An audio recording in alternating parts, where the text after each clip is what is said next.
तुम कह रहे थे कि एलिफ और उमर का कोई बच्चा है। क्या सबूत है तुम्हारे पास? तुम्हारा एलिफ के साथ एक नाजायज बच्चा है। हो सकता है माजी में वाकई उनका कोई बच्चा हो। अगर उमर वो बच्चा कभी ढूंढ ना सका, अगर वो बच्चा मेरी वजह से माँ बाप दोनों से महरूम रह गया, मैं शक के साथ उमर के साथ कैसे जिंदगी गुजार सकती हूँ?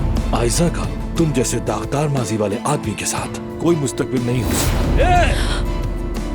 बकवास बंद। हाँ, मैं आयशा से मोहब्बत करता हूँ।